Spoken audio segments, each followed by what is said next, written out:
ከሰው ልጆች ጋር በጣም ቫይብራንት የሆነ ጥሩ ግንኙነት ነበር። በልጅነታችን ደምቀን እንጫወት ነበር ከጓደኞቻችን ጋር፣ የምራችንን ነበር ግንኙነታችን። ከተወሰነ ጊዜ በኋላ ግን ከሰዎች ጋር ያለንን ግንኙነት ከሩቁ ማድረግ ጀመርን። ሰው ሁሉ ክፉ ይመስለናል፣ ወይም ሌሎች ሰዎች እኛን እንደ ክፉ አድርገው ያዩናል። በዚህ ዓለም ላይ መገለጥ በምንፈልገው መልክ አይደለም የተገለጥነው፣ ወይም ደግሞ ዓለምን በጠበቅንበት መልክ አይደለም ያገኘናት። ግንኙነቶቻችን እንደጠበቅናቸው አይደለም። ምን ተፈጠረ? ለምንድን ነው በዚህ ዓለም ውስጥ ለአንዳንዱ ሰው ሀብት፣ ጤንነት፣ ሰላም፣ ደስታ ቀላል የሆነው ለአብዛኞቻችን ደግሞ ምጥ የሆነው? ተፈጥሯችን ይለያያል እንዳንል አንድ አይነት ነን። ከአንድ አይነት ፈጣሪ ከአንድ አይነት ዲዛይን ውስጥ ነው የወጣነው። ምንድነው ልዩነቱን ያመጣው? እሱን መገንዘብ ከዚህ በኋላ የምታባክኑትን በጣም ውድና ተመልሶ የማይተካ ጊዜያችሁን ይቆጥብላችኋል። ይሄን ነገር ማወቅ። አሁን ይሄ ነገር የኔም ጥያቄ ነበር መጀመሪያ። እውነቴን ነው የምነግራችሁ። በህይወቴ ውስጥ የመጡ ውጤቶች፣ ገቢ፣ ከሚስቴ ጋር ያለኝ ግንኙነት፣ በዓለም ላይ አመጣዋለሁ ብዬ የጠበቅኩት የነበረው ኢምፓክትና ስሆኖ ራሴን ያገኘሁት ነገር ብቻ ግን በልጅነቴ በአእምሮዬ ውስጥ የነበረው ሆኖአለሁ ብዬ ያሰብኩት ሰው መልክና ካደግኩ በኋላ በተጨባጭ መሬት ላይ የሆንኩት ሰው በጣም የተለያዩ ነበሩ። የእውነት መጠየቅ ጀመርኩ። ምንድን ነው የተከሰተው? የእውቀት ችግር ነው? የገንዘብ ማጣት ችግር ነው? የጤንነት ችግር ነው? አንዳንዶቻችሁ ባለፈው ጉግል ፎርም ላይ ስትሞሉ እንዳላችሁት ማለት የትኛው ነው የኔ ችግር? እንደው መሆን የፈለግኩትን ሰው እንዳልሆን የከለከለኝ ትልቁ ነገር ምንድን ነው? እሱን ነው መጀመሪያ ለማጣራት የፈለግኩት።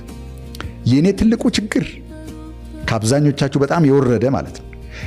የኔ ትልቁ ችግር የነበረው እኔ ማሳካት የምፈልገውን ነገር አላቅም ነበር። አንደኛ። ሁለተኛ ነገር ችግሮቼ በቁጥር ተዘርዝረው የሚያልቁ አይመስሉኝም ነበር። አንደኛ፣ ሁለተኛ፣ ሶስተኛ እያላችሁ ብታዳምጡኝ ወረቀት ሞልቼ የሚቀጥለውን ገጽ እገልጣለሁ። አላለቁም ችግሮቼ። በጣም ብዙ ችግሮች የነበሩብኝ።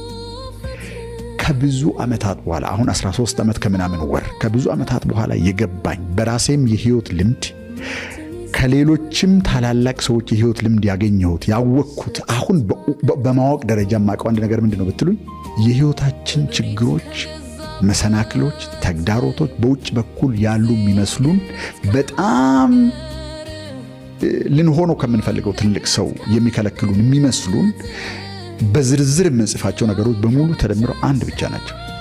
ህይወታችንን ወደሚቀጥለው ደረጃ እንዳያድግ የሚከለክሉ ወይም እንዲያድግ አስቻይ ሁኔታ የሚፈጥሩ ነገሮች በሙሉ ተደምረው ተጠቅልለው አንድ ናቸው። ይሄ ነገር ሲገባችሁ ከመታገል ታቆማላችሁ ማለት። መታገል ከማይገባችሁ ነገር ጋር መታገል ታቆሙና ህይወታችሁን የእውነት ውጤት ማምጣት በሚችል ስነ ፍጥረትን ሁሉ ባለበት መንገድ በሚመራ መርህ ላይ ትመሰረታላችሁ። ህይወታችሁ ቀስ ብሎ በሰላምና በጸጥታ በእርጋታ ውስጥ እያደገ የሚሄድ ግን ተመልሶ የማይቀለበስ ይሆናል። ያንን መንገድ ነው ላካፍላችሁ የምፈልገው። አሁን እንግዲህ ተመልከቱ፣ ወደ መጀመሪያው ላይ ልምጣላችሁ። ህይወታችን አሁን ያመጣነው ውጤት እኛ አቅደን አስበን ያመጣናቸው ካልሆኑ ሲሆኑ አግኝተናቸው ከሆነ ጭራሽ ሆኖ ከማግኘት አልፎ ደግሞ ምንታገላቸው ከሆነ ለመለወጥ እንታገላለን፣ አይለወጡም። መንገዳችንን ስልታችንን ለውጠን እንደገና እንመጣለን፣ አይለወጡም። እየተለወጡ ይመስሉናል፣ መልሰው ወደ ነበሩበት ቦታ ይመለሳሉ። ይሄ ከሆነ ውጤቶቹን ኮንሽስሊ የፈጠርናቸው እኛ አይደለን ማለት ነው።